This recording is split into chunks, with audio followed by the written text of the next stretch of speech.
The initiation. It is impossible to describe the happiness that was experienced by Satyanarayana on having had the vision of the Supreme Parabrahman and the Supreme Mother. His mother let him be immersed in that state of bliss for a while and then continued telling him of his future path of action. There was a new brightness emanating from his eyes. Jayalakshmi handed him a precious stone which he received with due reverence. My son, look at this. It might just look like a piece of stone, but this is a celestial gem. This is Ganapathy stone. This is Chintamani Ganapathy stone. I worshipped this idol for a long period of time in my younger days. This came to me quite providentially. By this time, your sacred thread ceremony, your Upanayana, should already have taken place. But there are some practical advantages in its not having taken place yet. Sometime in the future, your Upanayanam will be performed. You would have to found a spiritual seat for the purpose of establishing Dharma. For your Peetham, this Chintamani Ganapathy will be the presiding deity. Keep this in your altar. Offer Abhishekam to it, take the sacred water as prasadam, and also share it with others.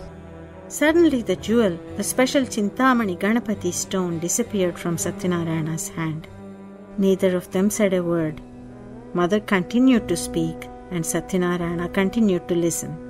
Founding a Peetham and establishing Dharma are not easy tasks.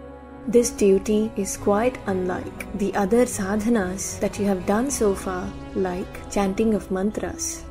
It requires you to acquire the utmost dexterity so that you can keep yourself untouched while swimming in an ocean of pollution. To be like a lotus leaf that remains dry while being in water. To achieve this, there are many rituals prescribed in the Vedas. When the time arises, Ganapathy will instruct you in those Vedic rituals. Anytime a doubt arises in your mind in matters of Dharma, this deity will instruct you as to how you can overcome your problems. You have permission to carry out only internal spiritual sadhana. There is no scope for you for external practices. But a time might come when you would have to demonstrate the external practices. Ganapathy will alert you. Except for Sahaja Samadhi, you don't have permission to indulge or immerse yourself in Nirvikalpa Samadhi. But if you should need it for the benefit of others, Ganapathy will tell you.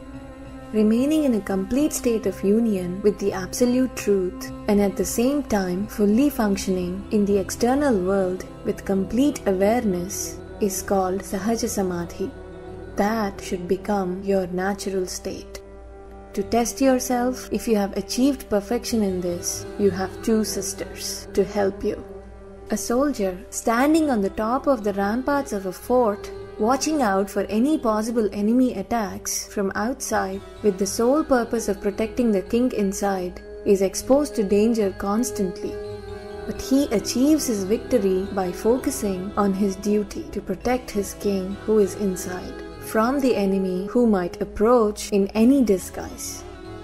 The priest inside the temple is closer to the deity than he is to the devotees who are outside the inner sanctum. He conducts rituals for the benefit of the devotees, and he also performs the worship. All his worship is by the people and for the people. During every single breath, he has to keep this in his mind. As a part of your mission, you would be required to go on global tours, crossing all the oceans. You would have to recall your relatives from past lifetimes and bring them back home, if need be by cajoling them. Every time you cross an ocean, you chant this mantra. Learn these group of Datta mantras just in case you need them. Keep all of this securely in your mind. My son, your path is a very difficult path. Your plan of action will be quite complex. To help you, I will tell you certain maxims. Please listen attentively. 1. In all women, see only me. 2. Be compassionate to the meek and downtrodden. 3. Whatever be the circumstance, follow the rules laid down by the scriptures. 4. Save a good soul, even if it means risking your life. 5. Consider all beings to be the same. 6. No matter how difficult, do not give up your daily practice. At the same time, ensure it does not inconvenience others. Make sure that your practices are always of benefit to others. 7. Behold me in all beings. 8. Never abandon truth. 9. Sharpen your talents so that you can impart divine wisdom in an easy manner so as to reach the common man. 10. Do not openly proclaim about your future incarnations. 11.